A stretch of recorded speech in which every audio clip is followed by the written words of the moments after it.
संत रामपाल जी महाराज एक ऐसे महान संत जिन्होंने अपनी सतभक्ति, तत्व ज्ञान, करुणा और सेवा के बल पर समाज में नई मिसाल कायम की है। संत रामपाल जी महाराज की अगुवाई में उनके सभी सतलोक आश्रमों से समाज कल्याण के अद्भुत कार्यों ने समाज को सुनहरे भविष्य की एक नई उम्मीद दिखाई है।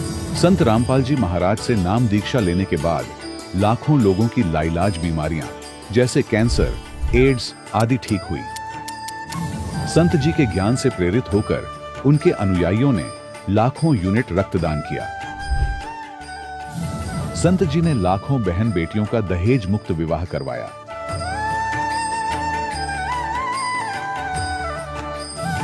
संत जी ने लाखों लोगों का नशा छुड़वाया, करोड़ों उजड़े परिवार बसे। संत जी के आश्रमों में समागम के दौरान निःशुल्क नेत्र चिकित्सा, दंत चिकित्सा प्रदान की जाती है। संत रामपाल जी महाराज द्वारा समय समय पर पर्यावरण संरक्षण के उद्देश्य से बड़े स्तर पर वृक्षारोपण किया जाता है। संत जी ने जरूरतमंदों को तत्काल राहत पहुंचाने के लिए एम्बुलेंस सेवा शुरू की। संत जी अपने अनुयायियों को देहदान के लिए प्रेरित करते हैं, जिससे मानवता की सेवा और चिकित्सा क्षेत्र में सुधार हो सके। संत रामपाल जी महाराज के सभी आश्रमों में हर रोज निःशुल्क भंडारा आयोजित किया जाता है, जहां हर वर्ग, हर जाति और हर धर्म के लोग एक साथ बैठकर भोजन करते हैं।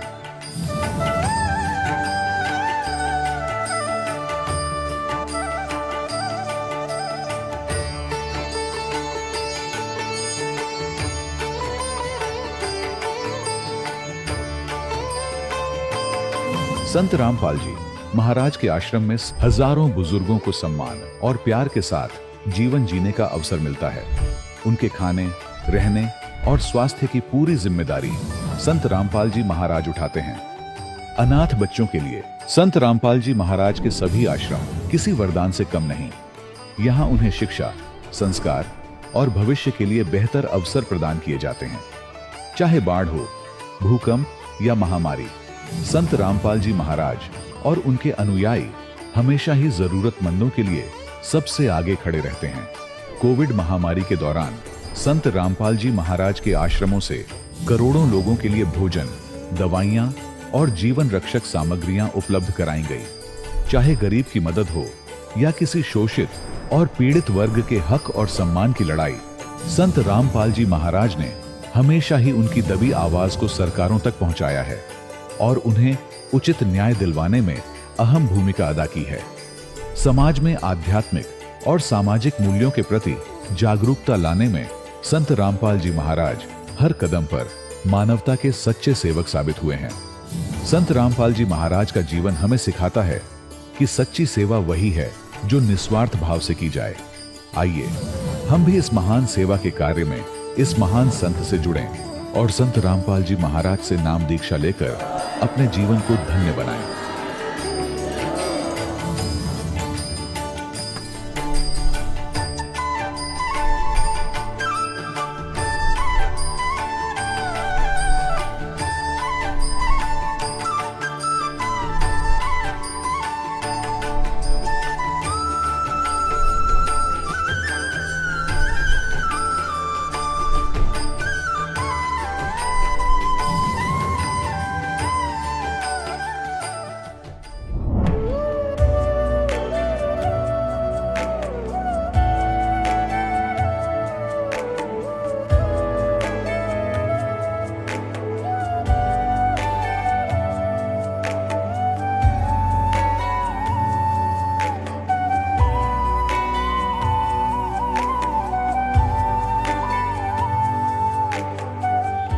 पवित्र श्रीमद् भागवत गीता, पवित्र चारों वेद, पवित्र कुरान शरीफ, पवित्र बाइबल, पवित्र गुरु ग्रंथ साहिब, पवित्र कबीर साहिब की वाणी में छुपे हुए गूढ़ रहस्य अर्थात तत्व को जानने के लिए कृपया अवश्य सुनिए जगत गुरु तत्वदर्शी संत रामपाल जी महाराज के मंगल प्रवचन। दर्शकों, सच्चे सद्गुरु का मार्गदर्शन न मिलने पर मनुष्य बुराइयों और कष्टों में फंसा रहता है। आज हम आपको एक ऐसी ही प्रेरणादायक कहानी सुनाने जा रहे हैं। मिलिए भिलाई छत्तीसगढ़ के खेमेंद्र साहू जी से, जो पहले दामाखेड़ा कबीर पंथ से जुड़े हुए थे, लेकिन फिर भी नशे की लत और आर्थिक तंगी से परेशान थे। परंतु ऐसा क्या हुआ जो इन्होंने दामाखेड़ा पंथ की भक्ति साधना को त्याग कर संत रामपाल जी महाराज से नाम दीक्षा ग्रहण की? आइए सुनते हैं खेमेंद्र साहू जी की अद्भुत कहानी उनके अपने शब्दों में। नमस्कार सर। नमस्कार सर साहिब। सर क्या नाम है आपका? मेरा नाम खेमेंद्र कुमार साहू है। मैं भिलाई छत्तीसगढ़ से जिला दुर्ग का निवासी हूँ। सर संत रामपाल जी महाराज से नाम दीक्षा आपने कब ली? मैंने परम संत रामपाल जी महाराज का नामदान 12 फरवरी 2013 को लिए है। सर संत रामपाल जी महाराज से नाम दीक्षा लेने से पहले क्या आप कोई भक्ति साधना भी करते थे? जी, हमारा जो परिवार है वो मतलब कबीरपंथी परिवार कहलाता है, और मेरे जो पूरे परिवार के लोग हैं वो दामाखेड़ा से जुड़े हुए हैं, जो प्रकाश मुनि भी जहाँ पे विराजमान है गद्दी में। और मैं खुद मेरा मतलब कान फुकवाया था, मतलब गुरु बनाया था। तो मेरे जो गुरु थे वो दामाखेड़ा से ही लगा हुआ है एक किरवई गांव, जो लगभग 2 किलोमीटर दूर है। तो वहाँ जो आचार्य राम जीवन दास जी शास्त्री, तो उनके द्वारा मुझे नाम प्राप्त मिला था। सर जैसे कि आपने बताया आपने बहुत सारे गुरु बनाए, तो फिर आप संत रामपाल जी महाराज की शरण में कैसे आए? संत रामपाल जी महाराज का सत्संग चल रहा था, तो मैं जनरली गाड़ी बाहर पार्क करके चला जाता था। लेकिन उस दिन सत्संग मतलब परमात्मा को एक अपने लीला करनी थी कि ऐसा संयोग था कि मैं उसी टाइम में पहुंचा, और उसी समय संत रामपाल जी महाराज का सत्संग स्टार्ट हो रहा था। और वहीं पे मैं पहुंचा हूं, और मेरी दीदी ने बोला कि खेमेंद्र आ जा और देख, तो मतलब एक संत सत्संग बता रहे हैं और बोल रहे हैं कि परमात्मा जो है पूर्ण कबीर साहब हैं, और हम लोग कबीर पंथ में रहते अभी तक किसी भी गुरु के माध्यम से नहीं समझा कि कबीर साहब पूर्ण परमात्मा हैं। तो हमको बहुत अच्छा लगा सर, मतलब बहुत जान के अच्छा लगा कि जिसको पूरी जो कबीर पंथ जो भारत में कबीरपंथी जो है 20 करोड़ के आसपास हैं, और सभी लोग जो है अलग अलग पंथ से हैं, और सभी जो है सदगुरु बताते हैं, कोई संत बताते हैं, कोई फ़कीर बताते हैं, लेकिन एक ऐसे ही संत हैं जो कबीर को पूर्ण परमात्मा बता रहे हैं। तो हमें बहुत अच्छा लगा, बहुत आश्चर्य लगा, और मुझे उस ज्ञान को सुनने की रुचि हुई। तो इस प्रकार हमें मतलब संत रामपाल जी के द्वारा कबीर मतलब पंथ के बारे में मतलब विस्तार से जानकारी मतलब प्राप्त हुई सर। मैंने और मेरी जो दीदी जी हैं उन्होंने पुस्तक मंगवाया, पढ़ने के बाद हमने परमात्मा सदगुरु रामपाल जी महाराज के शरण में आए हैं। सर संत रामपाल जी महाराज की शरण में आने के बाद क्या आपको भी कोई लाभ प्राप्त हुए? सर पहला लाभ तो ये है कि हमारी आर्थिक स्थिति ठीक नहीं थी, और परमात्मा के शरण में आने से पहले मेरी नौकरी जा चुकी थी, और मैं पेशे से एडवोकेट हूँ सर। तो मैं एडवोकेट का अपना काम करते करते सर मैं लीगल मैनेजर के पोस्ट में था, और लीगल मैनेजर के पोस्ट में मैं इंडसइंड बैंक जो एक अच्छी प्राइवेट संस्था की बैंक है, उसमें मैं लीगल मैनेजर के पोस्ट में था, और पूरा छत्तीसगढ़ जो रीजन है इसका मैं यहाँ पे हेड था सर मैं। और इसमें करते करते मेरा उठना बैठना जो है बहुत इसके उच्च अधिकारियों के साथ हो गया था, जिसमें मेरे लीगल काम से मुझे सरकारी कर्मचारी और अन्य व्यक्तियों से भी मुलाकात करनी पड़ती थी। तो इसमें क्या हुआ सर कि कुछ मतलब ऐसा घटना घटा मेरे साथ कि मेरे उच्च अधिकारियों के साथ मेरा कुछ बहस हुआ, और मेरी नौकरी चली गई। 2011 में मेरी नौकरी चली गई, और उसके बाद फिर मैं घर में ही बैठा रहा, और क्योंकि मैं पेशे से वकील हूँ, तो दुर्ग अपना जो मेरा नियरेस्ट कोर्ट है वहाँ मैं अपना प्राइवेट प्रैक्टिस के लिए चला गया सर। ऐसा करते करते सर मैं एक और प्राइवेट कंपनी में अपना नौकरी के लिए ट्राई करता रहा, और कई कंपनियों में अपना रिज्यूम दिया, लेकिन मेरा हुआ नहीं। लेकिन जैसे ही मैं परमात्मा संत रामपाल जी महाराज के शरण में 2013 में आया हूँ, नेक्स्ट मंथ मुझे जिस कंपनी में मैं जाके मैं रिक्वेस्ट करता था अधिकारियों से कि सर मेरा इतने साल का अनुभव है, 6 साल का अनुभव है सर, मेरे को मतलब एक चांस दीजिए, मैं आपको कंपनी में आपका अच्छा वर्क करूँगा, ऐसा करके। लेकिन उनके द्वारा मुझे सिर्फ आश्वासन दिया जाता था कि ठीक है अभी तो है नहीं, हम अब करेंगे। और बाकी पोस्ट खाली था सर, मेरे को पूर्ण जानकारी थी कि वहाँ पोस्ट खाली, फिर भी मेरे को वहाँ से एक आश्वासन करके कि आपको ऐसा हो जाएगा करके।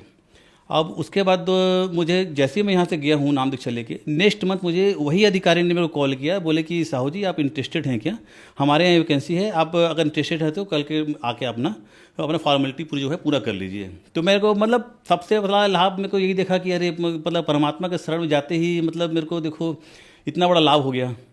ये तो सर आर्थिक लाभ हुआ, शराब पीना चालू कर दिया था, सिगरेट पीना चालू कर दिया था, तंबाकू खाना चालू कर दिया था, और मतलब अब ये समझ लीजिए कि राक्षसों की गिनती में चालू हो गई थी। तो जैसे ही मैंने संत रामपाल जी महाराज के नाम प्राप्त करने के लिए आश्रम के लिए निकला, सेवाएं जो बसें चल रही थी वो बस खड़ी थी, और मैं सोचिए मतलब उस समय भी मेरे जेब में तब भारत छाप तंबाकू जो छत्तीसगढ़ में चलता है, भारत छाप तंबाकू और चूना मेरे जेब में था। लास्ट में जिंद स्टेशन में उतरा हूँ, तंबाकू रगड़ा हूँ, मुंह में डाला हूँ, और उसके बाद बस में बैठा हूँ। मैं बस में बैठने के बाद जैसे ही हमने आश्रम देखा तो पता नहीं मेरे अंदर क्या प्रेरणा हुई, मतलब क्या हुआ, या परमात्मा को ऐसा क्या मेरे मतलब मति फेरनी थी मेरी।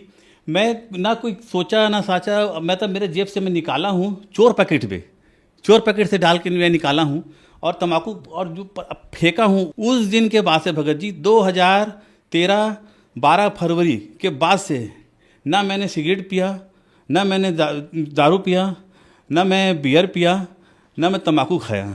मतलब ये एक बहुत बड़ा चमत्कार।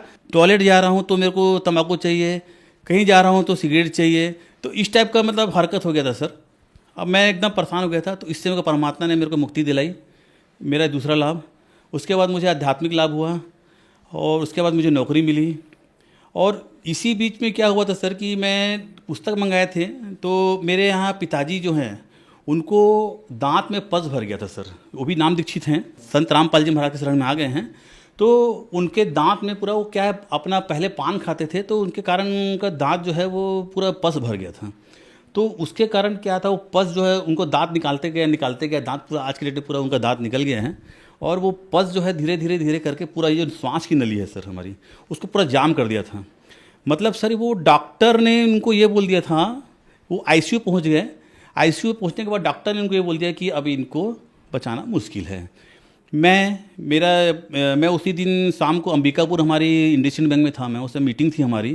तो मैं अपने बॉस को लगाया कि मेरे फादर आईसीयू में हैं और उनको बहुत कम उम्मीद है सर, और मैं अभी जाने कंडीशन में नहीं हूँ ऐसा करके। तो तुरंत तत्काल में छुट्टी दे दिए। और मेरे बड़े भैया हैं वो अपना अलग दुखी हो गए, मैं अलग अपने जाके अपनी वाइफ के साथ और दीदी के साथ रोना चालू किया कि ये मतलब पिताजी अब नहीं रहेंगे, बोल रहे हैं डॉक्टर, पता नहीं डॉक्टर तो ऐसा जवाब दे दिए हैं, अब हम लोग कैसे करेंगे, क्या करेंगे, ऐसा कर गए। तो पता नहीं अगर सर मैं इतना मतलब क्या हुआ कि हम लोग फिर प्रेरणा हुआ, क्या हुआ, मेरे यहाँ ज्ञान गंगा पुस्तक रखी हुई थी। मैं उस समय किराए में पहुँच गया, किराए के मकान में रहते थे हम लोग अलग।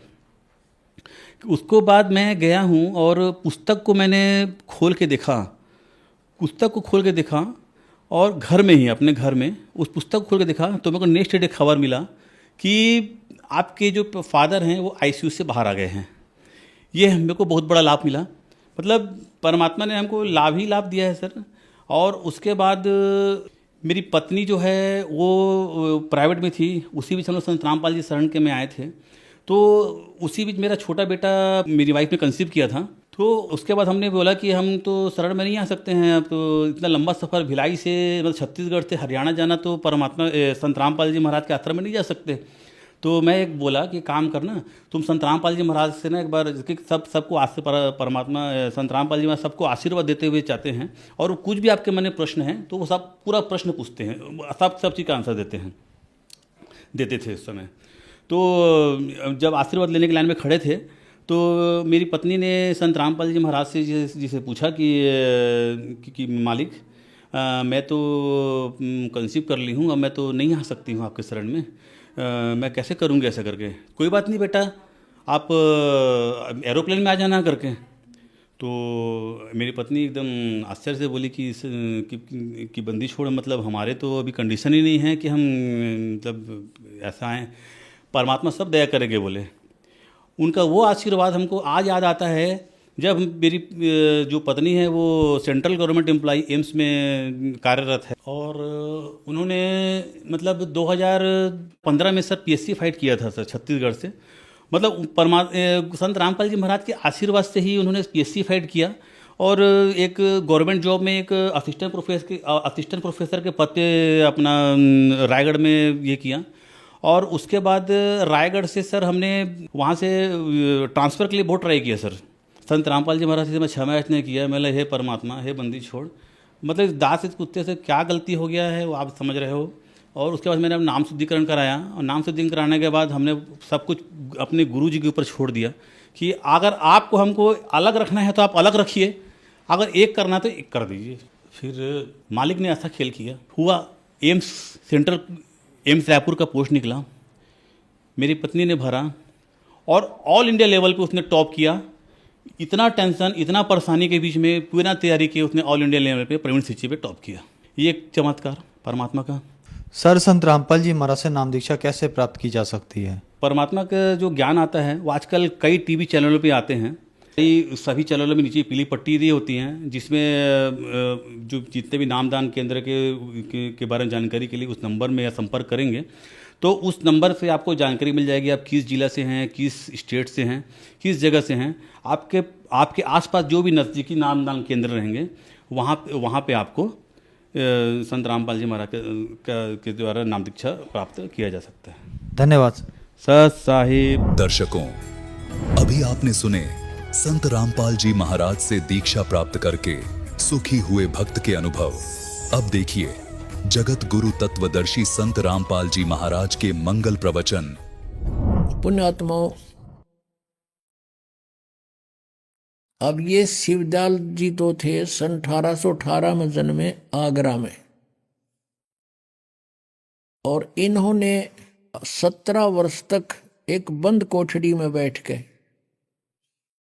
और हठ योग किया। गुरु ग्रंथ साहिब को पढ़ता था, इसके अंदर से परमात्मा का सचखंड सतलोक की तद ढूंढ लिया। फिर कबीर साहब की वाणी में तो ले लिया, करने नो दीदार महल में प्यारा है, एक शब्द है 32 कली का। वो इन्हें खोलना आया ना, इनका समझ में आया नहीं, तो काल से प्रेरणा थी ही इनको, और ये एक नकली सांग जोड़ कर बैठ गए। अब दिखाते इनका के ज्ञान था जो वेदों से भी उत्तम बतावे हैं। और इस पुस्तक के अंदर जो लिखा है, ये कहा गया है कि ये हजूर स्वामी जी महाराज शिवदयाल जी, फाउंडर ऑफ राधा स्वामी, और इसी राधा स्वामी से सच्चा सौदा सिरसा, वही ज्ञान वहीं से उपदेश प्राप्त है उनको। और ये मथुरा के अंदर जय गुरुदेव, और इधर ये ठाकुर जी महाराज थे एक, और दिल्ली में कृपाल मिशन।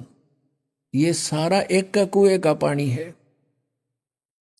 इस शिवदयाल जी के इस ज्ञान तो समझ लेना उनके पास क्या है। और जनौद में एक महाराज हुए ताराचंद जी, वो भी उस राधा स्वामी के कुएं का पानी भर के यहाँ बांटे थे। वही ज्ञान ये देखना, ये वही पुस्तक चल रही है, सारवचन राधा स्वामी वार्तिक, ये वही चल रही है। अब हम इसके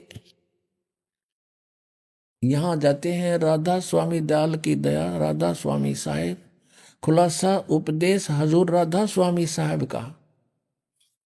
अब शिवदयाल जी के वचनों का खुलासा लिख रखा है, जो उसने बोला वो का वो। अब दफा 1 में पढ़ते हम। सिर्फ काम इतना है कि इंसान यानी मनुष्य अपनी सूरत यानी रूह को, उसके खजाने और निकास यानी मुकाम सतनाम और राधा स्वामी में। मुकाम माने स्थान, सतनाम स्थान कहा है, राधा स्वामी भी सतनाम का स्थान कहा है, मुकाम। इनका ज्ञान देखियो, तोड़ पाड़ रखे ने पहुंचावे, यानी राधा स्वामी स्थान में पहुंचावे, सतनाम स्थान में अपनी सूरत पहुंचा दे। फिर तीसरे वचन में गीता के से श्लोक बना रखे, इन्हें कति 118 150 वर्ष हो गए इनको न्यू के न्यू प्रिंट कर रखे। जितने आचार्य और महात्मा और अवतार पैगंबर हर एक मजमा हुए हैं, वे सब अपने अभ्यास के जोर से अंतर में तरफ मुकाम असली के चले, असली स्थान की ओर चले। कोई बिरले संत मंजिल 8वीं यानी राधा स्वामी तक पहुंचे। अरे वाह। अच्छा, सिर्फ संत मंजिल 5वीं यानी सतनाम पर पहुंचे।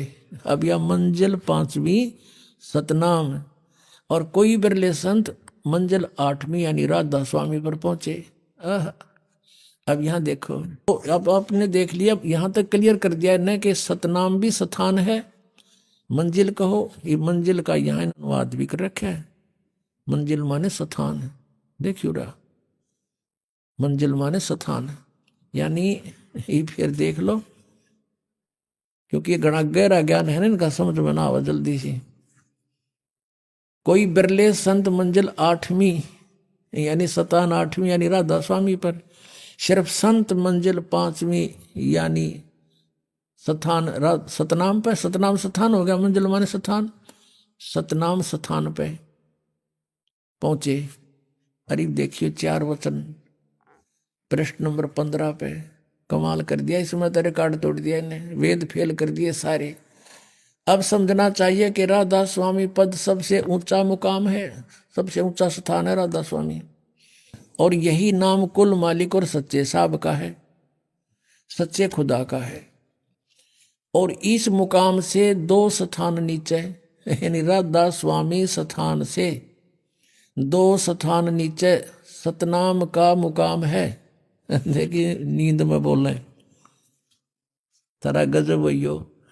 अब कहते हैं सिर्फ संत मंजिल 5वीं यानी सतनाम पर पहुंचे, और मंजिल माने स्थान, और ये कहे सतनाम तो स्थान हो गया, फाइनल हो गया कि सतनाम स्थान को कहते हैं। ये भी कहते हैं इस मुकाम से 2 स्थान नीचे, और मुकाम भी स्थान उसे, अब सतनाम भूल जाओ हम, स्थान इस 2 स्थान नीचे स्थान का स्थान है। ये वेद से गुड़ ज्ञान है इनका, स्थान से का स्थान है। और इस सतनाम को फिर कैसे डिफाइन किया, देखना परिभाषा कैसी बताइए। सतनाम का मुकाम है, और इस जिसको इस सतनाम को संतों ने सतलोक सचखंड, सतनाम को सतलोक भी कहा है, सचखंड भी सतनाम को कहा है, और सार शब्द भी सतनाम को, सत शब्द भी सतनाम को, और सतनाम भी सतनाम को, और सतपुरुष भी सतनाम को। जय हो राधा स्वामी आलो। ये इनका वेदों से भी ऊपर टॉप मोस्ट ज्ञान है। इन कहेगा नहीं पता सतनाम खान का है कि पीण का है कि तो कोई स्थान है या नाम है। और दिखाता हूँ थोड़ा, और इनकी कति अच्छी हिंदी हो जाएगी। अब एक पुस्तक है संत मत प्रकाश भाग 3, ये 5 भाग हैं इनके संत मत प्रकाश के, और श्री सावण सिंह जी इनके राइटर हैं, यानी उनके सत्संगों का संग्रह है, इसमें वक्ता है। और श्री सावन सिंह जी जो हैं वो बाबा जयमल सिंह जी के उत्तराधिकारी थे तुरंत, और सावन सिंह जी के शिष्य थे ये कृपाल सिंह, जिन्होंने दिल्ली में अपना अलग मिशन बना लिया, और उन्हीं के शिष्य सच्चा सौदा सिरसा में जिन्होंने अलग स्थान बना लिया, सावन सिंह जी के थे। खेमामल नाम था उनका, बिलोचिस्तान के रहने वाले थे, और फिर उनको शाह मस्ताना कहने लगे, और उन्होंने वहाँ अपना अलग से डेरा जमा लिया। ये उन्हीं का ज्ञान है इकट्ठा ही सबका। और अब आपको दिखाते हैं उस बाबा सावन सिंह जी के विचार थे, तो फिर अंडरस्टूड है कि सच्चा सौदा के होंगे, ये देखना। और शिवदयाल जी के हो गए, फिर कहना है कि है ये है संत मत प्रकाश भाग 3, ये है संत मत प्रकाश भाग 3, और ये है बाबा सावन सिंह जी, महाराज सावन सिंह जी। संत मत प्रकाश भाग 3 हजूर महाराज सावन सिंह जी के सत्संगों का संग्रह, राधा स्वामी सत्संग व्यास से ये छपा है। प्रकाशक हैं जगदीश चंद्र सेठी, सेक्रेटरी राधा स्वामी सत्संग व्यास, डेरा बाबा जयमल सिंह, पंजाब। और ये यहाँ से छपी है। Printed in India by Gopsons papers limited.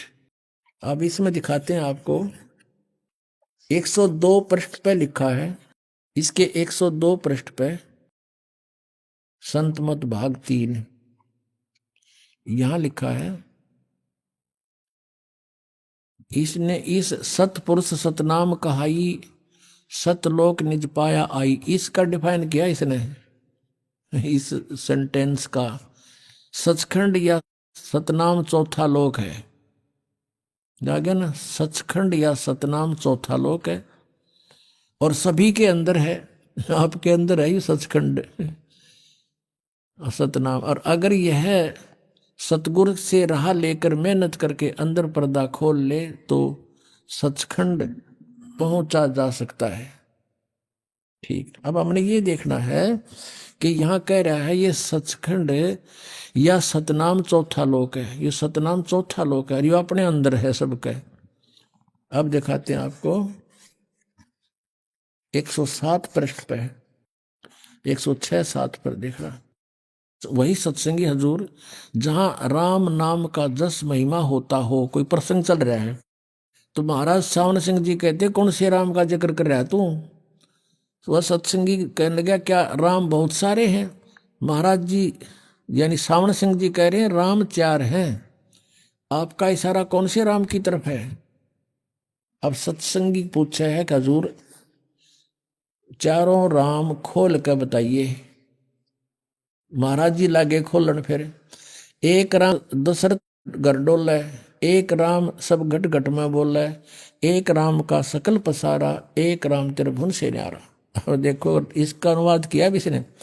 पहला राम राजा दशरथ के बेटे थे जो त्रेता युग में अवतार थे, आए और अपनी ड्यूटी अदा करके चले गए, लेकिन अब हमें नहीं मिल सकते, हमारा काम नहीं कर सकते। अब दूसरा राम मन है जो घट घट में व्यापक है। तीसरा राम ब्रह्म है जो सारी त्रिलोकी को पैदा करता है, पालता और नाश करता है। चौथा राम सतनाम है, यो असली राम है। इनका अकल देखो, पत्थर पड़ रहे इन पे। किता सतनाम स्थान है, एव यो सतनाम राम है, यो असली राम है। पुण्यात्मा परमात्मा कहा करते थे मोती मुक्ता दर्शत नाही, ये जग है सब अंधरे, दिखत के तो नैन चश्म इनका, फेरा मोतिया बंदरे।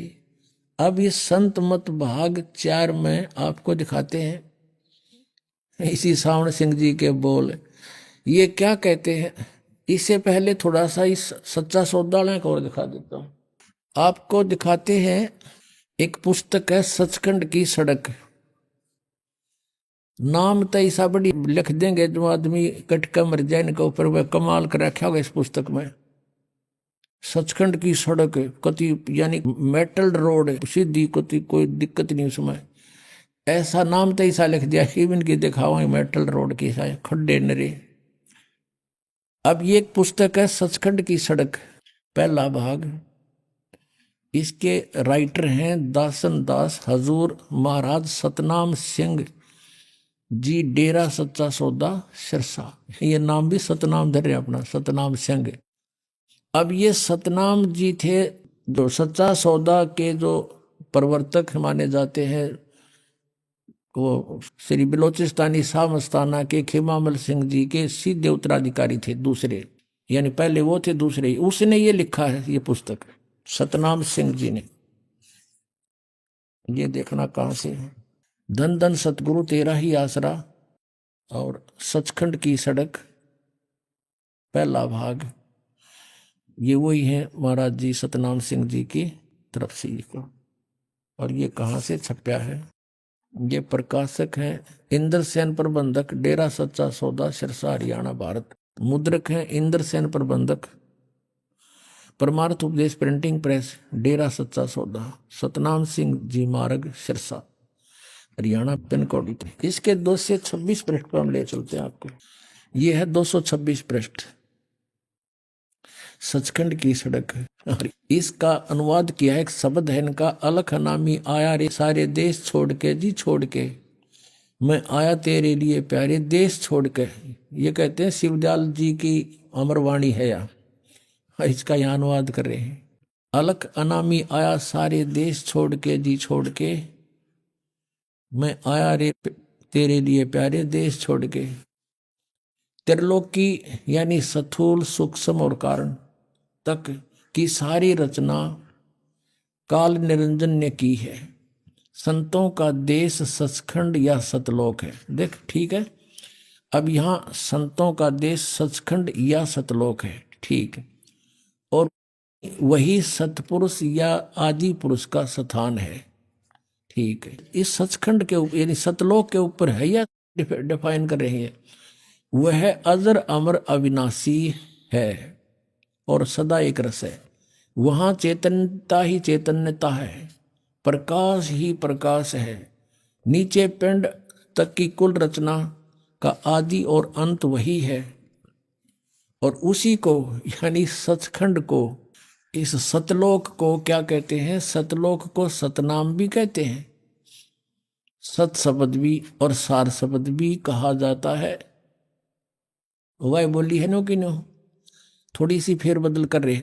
इस सचखंड को, सतलोक को, जो वह अजरमर अविनाशी है, वहाँ चैतन्यता ही चैतन्यता है, प्रकाश ही प्रकाश है और कुछ नहीं वहाँ पे। और उसी को सतनाम भी कहते हैं सचखंड को, और सत शब्द भी कहते हैं और सार शब्द भी। उस सतलोक को कहते हैं, सतनाम भी उसी को कहते हैं। अपने आत्माओं, ये है इनका ज्ञान जो वेदों से भी ऊपर का है। और दिखाते हैं, एक कथा सुना रखी है सावन सिंह जी ने कि एक समय एक इंद्रमती नाम की रानी थी और वो कबीर साहब की शिष्या होगी। और फिर ये क्या बताते हैं कि पहले कबीर साहब चले गए सचखंड में और वो समा गए भगवान में, क्योंकि वहाँ तो नूर ही नूर है, प्रकाश ही प्रकाश है। आत्मा वहाँ जाकर ऐसे मिल जाती है जैसे बूंद समुद्र में, भगवान नहीं है वहाँ पर।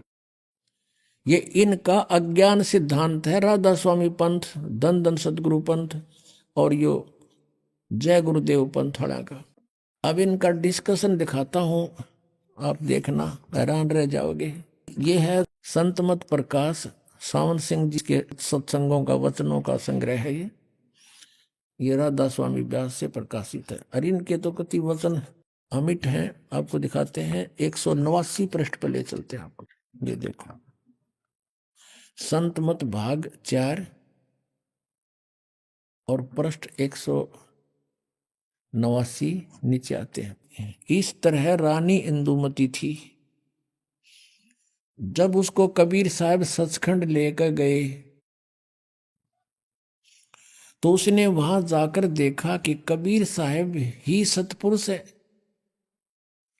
और कहती है कि हाय हाय हाय हाय, अगर आप मुझे इतना बता देते कि मैं ही सत्य पुरुष हूं तो क्या मैं आपकी सेवा नहीं करती। कहते हैं तुझे विश्वास नहीं आता, अब तू यहां आ गई है, तेरी मर्जी कह ले, तेरी मर्जी है कह ले। अब इनका ये आप कह रहे हैं कि इंद्रमती ने सतलोक में जाकर कबीर साहब को देखा, उसने वहां जाकर देखा कबीर साहब ही सतपुरुष हैं। फिर थारे वाला की तगा परम धनी, जब आप लिख रहे हो कबीर साहब सतपुरुष हैं और वह इंद्रमती का उदाहरण दे रहे हैं, तो तुम्हारा परम धनी क्या होगा वहां पर फिर। और फिर दूसरा वो कहाँ रहा जब वहां कबीर साहब मिल गए जाके। अब आपको एक और दिखाते हैं 264 पृष्ठ पे, ये देखिएगा, इसी संत मत भाग 4 में और 264 पृष्ठ पे। अब देखिए यहाँ पर, आहा, सत्संगी ने पूछा, हजूर संतों की पदवी कहाँ तक है? महाराज जी सावन सिंह जी बोले, हमारी इतनी बुद्धि और अकल नहीं कि हम संतों की पदवी को समझ सके। फिर भी सुनो, रानी इंदुमती कबीर साहब के समय में हुई थी। इनकी अकल में पर्दा पड़ रहा। इंद्रमती तो हुई द्वापर में, कबीर साहब हुए कलयुग में। उस समय कबीर साहब करुणा में नाम से आए हुए थे। कबीर साहब समकालीन, इस कबीर एज कबीर समकालीन नहीं थे। फिर भी हम इनकी इतनी बुद्धि को देखेंगे कहाँ काम करती है। रानी इंदुमती कबीर साहब के समय में हुई थी। पहले कबीर साहब मालिक में जा विलीन हुए। देखिए अपनी सिद्धांत को फिट रखे हैं कि पहले तो कबीर साहब जाकर मिल गए, सचखंड में डूब कर मर गए। इनके कहने के हिसाब से कि वहां प्रकाश ही प्रकाश है, आत्मा ऐसे मिल जाती है जैसे बूंद समुद्र में। पहले कबीर साहब मालिक में जाकर विलीन हुए, वो तो मिल गए उसमें, और फिर रानी हुई, फिर रानी जाकर उसमें डूब कर मर गई। और जब रानी ने सचखंड में जाकर कबीर साहब की पदवी देखी तो कहने लगी, महाराज यदि आप पहले ही बता देते कि मैं ही अकाल पुरुष हूं, मैं सतपुरुष हूं, तो मैं भजन सुमन कर कर के व्यर्थ परेशान ना होती। कबीर साहब ने उत्तर दिया, तुमको उस समय विश्वास नहीं आना था। अरे भले आदमी, या तो ये साची लिख रहे कबीर साहब अकाल पुरुष है, लेकिन जब पहले कबीर साहब जाकर मालिक में विलीन हो गए और पाछे तो रानी होगी, फिर वो बात कब करी उनने? दिन की अकल पर पर्दा पड़ रहा, वो बात कैसे करी? फिर कबीर साहब दिखे के ऊपर जब बूंद मिल गई समुद्र में, वहां अलग कैसे रहे वो? सच्चाई ये है कि वहां सृष्टि अलग है और ऐसी मनुष्य सदृश सृष्टि है, और परमात्मा भी साकार है, उनका अलग से सिंहासन बहुत सुंदर है। पुण्यात्मा कहते हैं, गुरु बिन काहू न पाया ज्ञाना, जो थोथा बुछड़े मूड के साना। जैसे थोथे बुसने कोई परिश्रम कर रहा है, कूट रहा है, तो मूर्ख आदमी है, उसमें कुछ नहीं निकलना। जैसे किसी ने धान झाड़ के और पराल डाल रखी हो और फिर उसने कोई कुटे है, अरे के मैं इसमें धान झाड़ू हूं, तो महामूर्ख हो, कहते घूट ला रहा है या कति बोली बूझ से। तो इस पूरे सतगुरु बिना काहू न पाया ज्ञाना, जो थोथा भूछड़े मूड के साना। अब आपको दिखाते हैं, ये खुद भी इस बात, क्योंकि इन्होंने तो कहीं की ईंट कहीं का रोड़ा, अरे यू राधा स्वामी बड्डा कुणबा जोड़िया। इनको आप नहीं मालूम तुम लिख के रहे हो, और कौन सी वे ऑफ वर्शिप है परमात्मा के पाने की। ये इनका सतनाम में समझ में नहीं आ रहा, सतनाम क्या? उन 5 नामों में सतनाम भी दे रखा। ये 5 नाम देते हैं, ओंकार, ररंकार, ज्योत निरंजन, सोहम और सतनाम। सतनाम ने जपन का भी दे रखा है, और सतनाम फिर बोला सचखंड भी यही है, सतपुरुष भी यही है, और सार नाम भी यही, सतनाम भी यही है, और सार शब्द भी यही है। जैसे किसी ने जंगल में रहता हो, कदे कार देखी ना सुनी सुनी हो, सड़क भी सुन रखी हो, पेट्रोल भी सुन रखा हो, उससे कोई पूछे भी तू कार में जाता है, कार देखी है तूने, तो बता कार कैसी होती है, पेट्रोल किसे कहते हैं? तो वो कहे कि पेट्रोल कार को ही कहते हैं। सड़क किसे कहते हैं? कार को ही कहते हैं। अरे शहर किसे कहते हैं? कार को ही शहर कहते हैं। ड्राइवर किसे कहते हैं? कार को ही ड्राइवर कहते हैं। वाह रे इंजीनियर। तो इसे थे ये महाराज, इसे थे ये सचखंड के संदेश देने वाले। इन कह भी नहीं पता सचखंड के बारे में। कहते हैं बेखों के लश्कर फिर ये बाणी चोर कठोर, परमात्मा की वाणी चुरा के न सचखंड अर्धी की गांठ पर पंसारी बन गए, और सतगुरु धाम ना पहुंचेंगे ये 84 के ढोर। यहां तक कहा है कि सतलोक में नहीं जा सकते ये लोग, क्योंकि इनका साधना गलत है। एक पुस्तक है घट रामायण, आपने श्री शिवदयाल जी की जीवनी में थोड़ा सा पढ़ा कि इनके घर पे गुरु ग्रंथ साहिब का पाठ होता था, और तुलसीदास हाथरस वाले के शिष्य थे इनके माता पिता। अब घर में कोई चर्चा चल रहा है तो बच्चे भी तो सुनते हैं, जब पाठ हो रहा है, सत्संग होता है, तो इसको किसी ने फिर मिसगाइड कर दिया, और उससे भी न्यारा उसने 500 नाम शुरू कर दिए। अब ये क्या लिख रखा है घटरायण में? 500 नाम काल के जानो। ये देखिए, ये है घट रामायण तुलसी साहिब हाथरस वाले की, बेल्डियर प्रिंटिंग प्रेस इलाहाबाद से ये छपी है। ये 2 भागों में है, हम प्रथम भाग दिखा रहे हैं आपको। अब ये 27 पृष्ठ पर देखिएगा। अब यहां से शुरू करते हैं, भेद पिंड और ब्रह्मांड का। अब यहां से शुरू करके, वैसे इन्होंने बहुत लंबा चौड़ा, हम थोड़ा हलेंगे। दानी कह जीव सुन बाता, बिना दान करहो में घाता। जब जीव कहे समझ सुन भाई, करो घात के ही कारण जाई। अंतर गुफा तहां चल जाऊं, ता साहिब के दर्शन पाऊं। पांचों नाम जीव जब भाख्या, और छठा नाम गुप्त कर रख्या। पांचों नाम काल के जानो, तब दानी मन शंका आनो। ओए, ये पांचों नाम तो काल के हैं, तब दानी मन शंका आनो। निर्गुण निराकार निर्वाणी, धर्म राय ये पांच बखानी। जीव नाम निज कहे विचारी, जान बूझ दानी झक मारी। कहे जीव दानी भाई, दरगवाने धिक्कार है। कहे जीव दरगदानी भाई, हम चल जाई नाम चितलाई। दानी दान चुकाओ आई, जब यह बाट निभन तू पाई। कहकर अंश कहाँ तुम जाई, बात आपनी को समझाई। कहे जीव सतलोक निवासा, मैं चल जाऊं पुरुष के पासा। दानी कहे दूर है भाई, अगम पंथ कैसे निभ जाई। कौन नाम मार्ग को जाई, और कौन नाम से उभरे आई। इतना भेद कहो समझावा, और बाट जीव जब घर की पावा। अब जीव बोलता है, दानी सुन विधि बात हमारी, हम चल जावा पुरुष दरबारी। कहते हैं सुरत नृत ले लोक से धाऊं, आदि नाम ले काल गिराऊं। उन पांच नामों से अलग है ये आदि नाम ले काल गिराऊं, और सत नाम ले जीव उभारी। अस चल जाऊं पुरुष दरबारी। अब ये सतनाम के है, और आदि नाम क्या है। सतनाम ये 2 अक्षर का है, इसमें एक ओम है। गीता जी अध्याय नंबर 17 के श्लोक नंबर 23 में क्या है, ओम तत्सत इति निर्देश ब्रह्मण त्रिवेद समर्थ है। ओम त ब्रह्म का और तत् परब्रह्म का, यानी अक्षर पुरुष का। तो इस सतनाम में ये सतनाम 2 अक्षर का है, एक ओम प्लस में दूसरा तत्, वो सांकेतिक। और सार नाम ये आदि नाम है। इन तीनों, इनसे मोक्ष होगा जीव का, ये क्लियर करके यार। ये पांचों नाम काल के जानो, ये पांचों नाम तो काल के हैं। निरंकार ओंकार ज्योत निरंजन सोहम और सतनाम, ये कबीर साहब से इकट्ठे कर लिए अपना आत्माओं। अब ये तो है इन राधा स्वामी वालों का ज्ञान, 5 नाम देते। अब हम आते हैं वे ऑफ वर्शिप पे।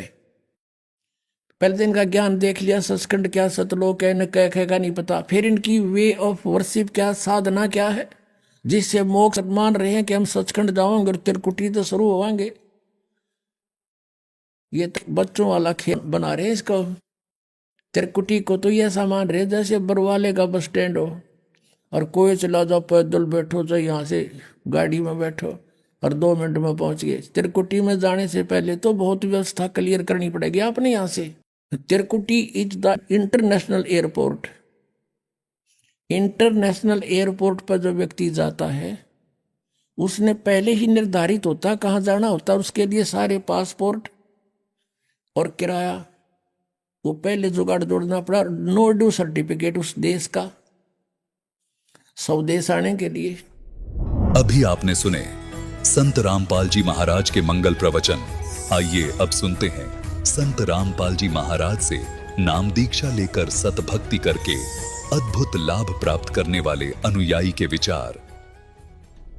दर्शकों, ये सच्ची कहानी है उत्तराखंड के रुड़की जिले के रहने वाले बंकू दास जी की, जो सावन कृपाल रूहानी मिशन और दामाखेड़ा कबीर पंथ से जुड़े थे और इनके द्वारा बताई गई भक्ति साधना किया करते थे।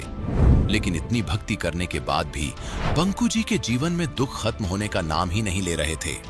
फिर अचानक बंकू जी ने सावन कृपाल रूहानी मिशन और दामाखेड़ा कबीर पंथ को त्याग कर संत रामपाल जी महाराज से नाम दीक्षा ग्रहण की। आखिर बंकू जी ने संत रामपाल जी महाराज से नाम दीक्षा क्यों ली? आइए जानते हैं बंकू दास जी की सच्ची कहानी, उन्हीं की जुबानी। नमस्कार सर। नमस्कार जी। सर क्या नाम है आपका? मेरा नाम बंकू दास है सर। बंकू दास जी, आप कहाँ से हैं? रुड़की से हूँ जी, जिला हरिद्वार उत्तराखंड से। सर संत रामपाल जी महाराज से नाम दीक्षा आपने कब ली? 28 मार्च 2018 में ली सर। सर संत रामपाल जी महाराज से नाम दीक्षा लेने से पहले क्या आप कोई भक्ति साधना भी करते थे? जी सर, संत रामपाल जी महाराज से नाम दीक्षा लेने से पहले मैं 16 साल सावन कृपाल रूहानी मिशन में रहा। राजेंद्र जी महाराज से नाम दीक्षा ली थी। और उसके बाद 4 साल दामाखेड़े में रहे जी। और जो साधना वहाँ से उन्होंने बताई वो साधना करी, वो साधना करने के बाद भी हमें दुखों का पहाड़ टूटता रहा। सर फिर क्या कारण बना कि आप संत रामपाल जी महाराज की शरण में आए? सर जी, हम जो है संत रामपाल जी महाराज की शरण में आए। हमारे एक मित्र हैं जो मतलब सावन कृपाल रवानी मिशन में थे, उन्होंने संत रामपाल जी महाराज से नाम दीक्षा ली थी। और उसके बाद उनके हम संपर्क में जैसे आए, उन्होंने हमें ज्ञान गंगा पुस्तक दी, कहा कि भाई ये पुस्तक पढ़ो और जो तुम्हारे घर में जो दिक्कत परेशानी है, मतलब एक संत रामपाल जी महाराज ही पूर्ण संत है धरती पर जो मतलब इस चीज़ से निजात दिला सके। तो हमने वो ज्ञान गंगा पुस्तक पढ़ी, हमें थोड़ा ये लगा कि कुछ नहीं है, क्योंकि दामाखेड़े में बताते थे कि भाई ये तो जो है ना एक संत है जो मतलब शास्त्रों को पढ़ पढ़ के बताएगा, और मतलब जो है इस तरह की कुछ उन्होंने अनुराग सागर के अंदर जो फेरबदल कर रखा वो लिख रखी बातें। हमने सोचा मैं भाई ये तो कुछ नहीं है। हमने उन भगत को भी कहा कि भाई आप गलत चले गए, क्योंकि हम पहले एक ही मिशन में थे, सावन की रवानी मिशन में हम दोनों थे। तो वो तो चले गए संत रामपाल जी महाराज की शरण में और हम दामाखेड़े में चले गए। उसके बाद वो लगे कहने कि भाई आप जो है मतलब संत रामपाल जी महाराज की शरण में आ जाओ, आपका जो है संकट सारा मतलब जो है यहाँ ही निमट सके और कहीं नहीं निमट सकता। तो हमने कहा कि भाई आप गलत चले गए, आप जो है मतलब जो है इधर दामाखेड़े में आओ कि यही गद्दी है, मतलब जो कबीर साहब जी मतलब कह गए थे भाई दामाखेड़े में मतलब उनका वह है। तो लगे कहने कि चलो भाई कोई बात नहीं। फिर मेरी भगतमती दिक्कत लगी करने और हम जो है क्या नाम लिख रहे हैं परेशानी होने लगी। हमने सोचा कि भाई चलो देख लेते हैं। तो मैं अपनी भगतमती को नाम दीक्षा दिलाने के लिए लेकर आया नामदान के अंदर रुड़की पे। उसके बाद मैंने सोचा कि भाई जैसे नियम परमात्मा ने नियम जो लिख रखे हैं और संत रामपाल जी महाराज की जो नियम मर्यादा है वो मैंने सुनी, तो मुझे अच्छा लगा कि भाई ये तो नियम मर्यादा जो गुरुजी बता रहे संत रामपाल जी महाराज, ये तो जगत वालों को भी करनी चाहिए। तो मुझे वो अच्छा लगा। संत रामपाल जी महाराज से नाम दीक्षा लीजिए मैंने। सर फिर संत रामपाल जी महाराज से नाम दीक्षा लेने के बाद क्या आपको लाभ भी मिले? हाँ जी, संत रामपाल जी महाराज से नाम दीक्षा लेने के बाद हमें बहुत लाभ मिले सर। मेरे एलर्जी थी पूरे शरीर में और मेरे शरीर पर भी सोजा आ चुका था, मेरे खून में इन्फेक्शन हो गया था, आंखों में भी एलर्जी हो गई थी और मेरे बहुत बड़े बड़े मतलब जख्म हो चुके थे। मैं हरिद्वार में एक डॉक्टर है उनके यहाँ भी इलाज करा, रुड़की में भी इलाज करा, फिर मैंने एम्स में इलाज करवा। मेरी रिपोर्टें वगैरह भी थी वो मैं सर भूल गया। और उसके बाद मैं बहुत परेशान हो गया था। 5 साल से मेरा एलर्जी रही, मुझे कोई आराम नहीं मिला। मेरा हलवाई का काम है सर, मैं भट्टी पर जैसे बैठता था मेरा बेचैनी हो जाती और मैं रात को मतलब बिस्तर में भी सर्दी के महीने बिस्तर में भी नहीं पड़ सकूँ था क्योंकि मेरा बहुत परेशानी होती। तो मैं संत रामपाल जी महाराज की शरण में जैसे आया तो मुझे उस एलर्जी से भी मतलब आराम मिला और मैं बिल्कुल ठीक हूँ सर अब जा। और मेरा माइग्रेन का दर्द था सर, वो बचपन से ही था और बहुत दर्द होता था। मैं दवाई लेकर मतलब काम पे जाता था सर, दवाई के बिना मेरे से काम नहीं होता। भट्टी पे बैठने से मतलब एक तो एलर्जी परेशान कर थी, ऊपर से माइग्रेन का दर्द और घर का खर्चा उठाना। घर में मतलब इतनी आर्थिक स्थिति नाजुक थी, 5 लाख रुपए कर्ज हो चुके थे सर घर में। मतलब जितने सैने सट्टे हैं जहाँ भी अपनी भगतमती को ओपरे के लिए भूत बाधा ठीक कराने के लिए लेके जाते थे सर, किसी ने बर्तन बिकवा दिए, किसी ने मतलब चीज़ें बिकवा दी और हम मतलब इतने कर्जबंद हो चुके थे इस चक्कर में सर कि 5 लाख रुपए सिर हो गए और हम बीमारी से परेशान। जब संत रामपाल जी महाराज की शरण में आए, एक तो जो मेरी बीमारी थी अब बिल्कुल ठीक है सर, मैं बिल्कुल ठीक हूँ और मेरा वज़न भी बहुत बढ़ चुका था। कम से कम 80-90 किलो मेरा वज़न हो गया था सर, मेरे सारे शरीर पर सोजा था। मेरे साथ वाले भी ये कहते थे कि बंकु अपना इलाज करा ले, तू मतलब बहुत वज़न बढ़ रहा तेरा और तुझे कुछ ना कुछ दिक्कत है, मतलब फिर समस्या खड़ी हो जाएगी। तो सर मैंने एम्स में अपना इलाज करा लेकिन वहाँ से भी कोई राहत नहीं मिली। 5 साल में परेशान रहा। फिर उसके बाद संत रामपाल जी महाराज से नाम दीक्षा लेने के बाद मुझे राहत मिली सर और अब मैं बिल्कुल ठीक हूँ सर।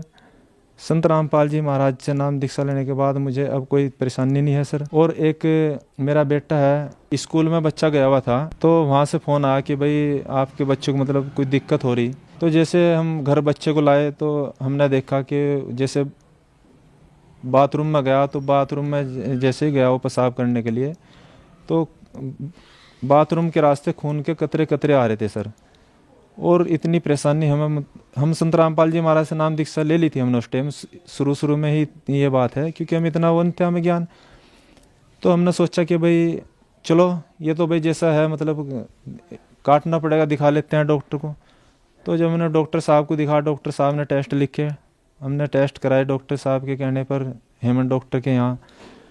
तो उन डॉक्टर साहब ने जो टेस्ट करे हुए टेस्ट हैं हमने फिर डॉक्टर को दिखाए, तो उन्होंने कहा भाई ये किडनी है बच्चे की, मतलब सिकुड़ रही है इन्फेक्शन के कारण, आपको इसका इलाज कराना पड़ेगा लंबा, मतलब ये कोई इलाज तो इसका है नहीं, पर यह है कि फिर भी हम कोशिश करते हैं, मतलब जो भी हमारे से होगा हम इसका इलाज करेंगे। तो जी ये दिक्कत बढ़ती रही, कई महीने तक इलाज चला सर, और इलाज चलने के कारण फिर जो है मतलब हमारे पैसे भी काफ़ी लग गए। एक तो हमारी आर्थिक स्थिति बहुत कमज़ोर थी, हमारे पास पैसे की दिक्कत थी, तो हमने सोचा भाई क्यों ना हम परमात्मा से, संत रामपाल जी महाराज से इसकी प्रार्थना लगाएं। तो हमने संत रामपाल जी महाराज से प्रार्थना लगाई। प्रार्थना लगाने के बाद वहाँ से आदेश आया कि भाई कल मतलब जो है आप इसका वो करना, जो संत रामपाल जी महाराज के यहाँ से। तो परमात्मा के यहाँ प्रार्थना लगाने के बाद फिर मतलब जो है हमने इसका दिखाया, दोबारा टेस्ट कराए कुछ दिन के बाद, तो फिर दोबारा इसकी रिपोर्टें जो थी वो नॉर्मल आई सर। डॉक्टर ने कहा कि भाई कोई दिक्कत नहीं है, मतलब जो है ये मतलब नॉर्मल है, और आपको मतलब जो है ताकत वगैरह की दवाई खा सकते हो। फिर हमने कोई दवाई नहीं ली सर उसकी। सर डॉक्टर ने ये बताया था कि ये ठीक नहीं होगा, ये किडनी इसकी मतलब ऐसे ही रहेगी।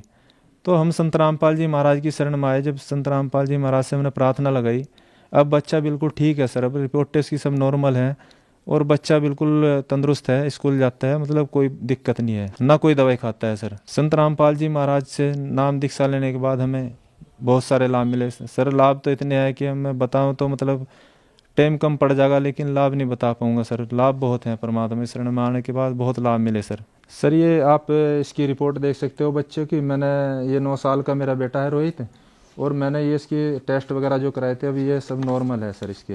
ये डॉक्टर ने कहा था कि ये ठीक नहीं हो पाएगा, इसकी किडनी हमेशा ऐसी रहेगी, और इसकी किडनी सुकड़ी भी थी सर। अब बच्चा बिल्कुल नॉर्मल है, स्कूल जाता है, खेलता खाता है, बिल्कुल तंदुरुस्त है बच्चा, कोई दवाई नहीं खाता, ना कोई दिक्कत परेशानी। अब ये बिल्कुल ठीक है बच्चा। संत रामपाल जी महाराज ने हमें इतने लाभ दिए कि बच्चे को मतलब जो है बिल्कुल कोई दिक्कत नहीं है सर, और ना कोई दवाई खाता है सर। ये आप देखते हो सर, ये देखो, ये बच्चे के टेस्ट वगैरह हैं जो सारण डॉक्टर के यहाँ से कराए गए हैं। सारण डॉक्टर के यहाँ इसका इलाज चला है। रुड़की में बच्चों का सबसे बड़ा डॉक्टर है सर। सर जी मैं कैटरिंग का काम करता हूँ, हलवाई काम। एक बार मैंने कैटरिंग पकड़ी थी 2.5 लाख में, और 1,10,000 रुपये मुझे दे के वो मतलब उन्होंने महीनों लगा दिया, पैसे दिए नहीं, पैसे को उनके पास बनाने। उसके पापा जी जो लड़की थी, उन्होंने जो मुझे कैटरिंग दी थी, वो लड़की भी मतलब अपने शादी का जो बंदोबस्त है उसने खुद किया, और उसका भाई और उसका पापा दारू पीते थे, उनकी नाजुक स्थिति थी, पैसे का कोई बंदोबस्त नहीं हुआ, और मैं इतना परेशान होगा कि मेरा 1,40,000 रुपये फंस गए। मैं क्या करूं? मैंने किसी न किसी तरह वो कैटरिंग की थी, मेरा परमात्मा ने दया करी, वो कैटरिंग मेरे पास आई, लेकिन पैसे की व्यवस्था नहीं बनी। तो हमने संत रामपाल जी महाराज से प्रार्थना लगाई कि भाई परमात्मा जो करेंगे वो ठीक होगा। तो संत रामपाल जी महाराज से प्रार्थना लगाने के बाद हमने कहा कि हमारे 1,40,000 रुपये फंसे हुए हैं और मिल नहीं रहे। वो कह रहे कि भाई हमारे पास तो है नहीं, हम कहाँ से दें। तो जी वहाँ से आदेश आया कि भाई कल पता करना, परमात्मा दया करेंगे। तो भगत जी शाम के टाइम उनका फ़ोन आया कि भैया आप जो है 1 लाख अपने जितने 1,40,000 रुपये हैं अपने आपके ऑफिस से ले जाना, जिसने मुझे वो कैटरिंग दिलाई थी। सर मैं वहाँ गया 5 बजे के करीब, वो मुझे 1,40,000 रुपये उन्होंने दिए। एक लाभ ये मिला सर मुझे। परमात्मा पल पल पर लाभ देते हैं, पल पल पर परमात्मा रक्षा करते हैं। आर्थिक स्थिति तो बहुत नाजुक थी सर, घर में मतलब खाने की भी दिक्कत थी। एक टाइम मतलब जो है आटा था, दूसरे टाइम नहीं था सर, और घर में बहुत परेशानी थी। हम कर्जबंद थे सर, हम दुनिया से कर्जा लेते थे, और जितना भी हमारे पास था मतलब बर्तन भांडे जो थे सब हमने बेच दिए थे। और परमात्मा संत रामपाल जी महाराज की शरण में आने के बाद हमने सर मतलब और जो भी किसी की दिक्कत परेशानी है, रिश्तेदारों को भी और भी कोई मतलब जो है मदद की हमने पैसे से। अब परमात्मा ने बहुत लाभ दिए है, अब कोई दिक्कत नहीं है। परमात्मा की शरण में आके हमें सब बिल्कुल ठीक है सर, और कोई परेशानी नहीं है। परमात्मा की शरण में आने के बाद हमें बहुत लाभ मिले, और परमात्मा ने बहुत दया की। सर संत रामपाल जी महाराज से नाम दीक्षा लेने के बाद आपको बहुत सारे लाभ मिले। संत रामपाल जी महाराज ने उजड़ा परिवार बसाया। सर जो श्रद्धालु आज आपको देख रहे हैं, बहुत सारे परिवार हैं जो दुखी हैं, उनके लिए आप क्या कहना चाहेंगे? सर दास की यही प्रार्थना है कि संत रामपाल जी महाराज पूर्ण परमात्मा कबीर देव भगवान का स्वरूप हैं, और धरती पाए हुए हैं, और हमें ज्ञान समझा रहे हैं। ज्ञान परमात्मा का पूरे संसार में फैला हुआ है। परमात्मा का ज्ञान सुनो। परमात्मा का जो आप प्रोग्राम देखोगे परमात्मा शास्त्र अनुकूल साधना बताते हैं। संत रामपाल जी महाराज कहते हैं कि भाई जो साधना आप कर रहे हैं ये गलत है, साधना आप शास्त्र अनुसार साधना करोगे तो आपको लाभ मिलेंगे। तो परमात्मा की शरण में आए और अपना कल्याण कराए। आप सबसे सब संसार वालों से भाई बहनों से यही प्रार्थना है। संत रामपाल जी महाराज की शरण में कैसे आ सकते हैं? संत रामपाल जी महाराज की शरण में सर चैनल पे जैसे पीली पट्टी आती है उस पर कुछ नंबर आते हैं परमात्मा के, संत रामपाल जी महाराज के आश्रम की तरफ से। उन नंबरों पे आप फ़ोन करके आप जो है नज़दीकी नामदान केंद्र का अपने आसपास पता कर सकते हो और परमात्मा से नाम दीक्षा लेके अपना कल्याण करा सकते हो सर। धन्यवाद सर। सच्चाई। संत रामपाल जी महाराज एक ऐसे महान संत जिन्होंने अपनी सतभक्ति, तत्व ज्ञान, करुणा और सेवा के बल पर समाज में नई मिसाल कायम की है। संत रामपाल जी महाराज की अगुवाई में उनके सभी सतलोक आश्रमों से समाज कल्याण के अद्भुत कार्यों ने समाज को सुनहरे भविष्य की एक नई उम्मीद दिखाई है। संत रामपाल जी महाराज से नाम दीक्षा लेने के बाद लाखों लोगों की लाइलाज बीमारियां जैसे कैंसर, एड्स आदि ठीक हुई। संत जी के ज्ञान से प्रेरित होकर उनके अनुयायियों ने लाखों यूनिट रक्तदान किया। संत जी ने लाखों बहन बेटियों का दहेज मुक्त विवाह करवाया।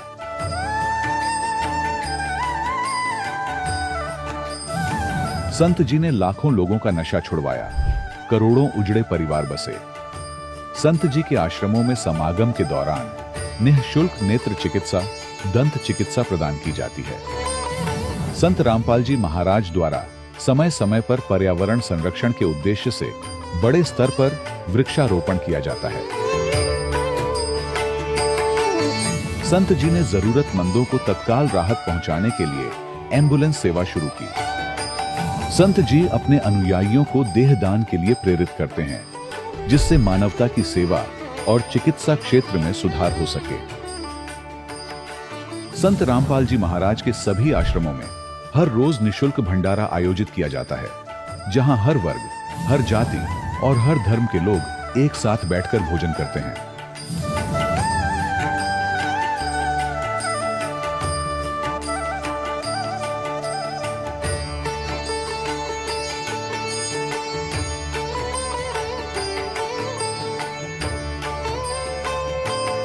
संत रामपाल जी महाराज के आश्रम में हजारों बुजुर्गों को सम्मान और प्यार के साथ जीवन जीने का अवसर मिलता है। उनके खाने, रहने और स्वास्थ्य की पूरी जिम्मेदारी संत रामपाल जी महाराज उठाते हैं। अनाथ बच्चों के लिए संत रामपाल जी महाराज के सभी आश्रम किसी वरदान से कम नहीं। यहाँ उन्हें शिक्षा, संस्कार और भविष्य के लिए बेहतर अवसर प्रदान किए जाते हैं। चाहे बाढ़ हो, भूकंप या महामारी, संत रामपाल जी महाराज और उनके अनुयायी हमेशा ही जरूरतमंदों के लिए सबसे आगे खड़े रहते हैं। कोविड महामारी के दौरान संत रामपाल जी महाराज के आश्रमों से करोड़ों लोगों के लिए भोजन, दवाइयां और जीवन रक्षक सामग्रियां उपलब्ध कराई गई। चाहे गरीब की मदद हो या किसी शोषित और पीड़ित वर्ग के हक और सम्मान की लड़ाई, संत रामपाल जी महाराज ने हमेशा ही उनकी दबी आवाज को सरकारों तक पहुंचाया है और उन्हें उचित न्याय दिलवाने में अहम भूमिका अदा की है। समाज में आध्यात्मिक और सामाजिक मूल्यों के प्रति जागरूकता लाने में संत रामपाल जी महाराज हर कदम पर मानवता के सच्चे सेवक साबित हुए हैं। संत रामपाल जी महाराज का जीवन हमें सिखाता है कि सच्ची सेवा वही है जो निस्वार्थ भाव से की जाए। आइए हम भी इस महान सेवा के कार्य में इस महान संत से जुड़ें और संत रामपाल जी महाराज से नाम दीक्षा लेकर अपने जीवन को धन्य बनाएं।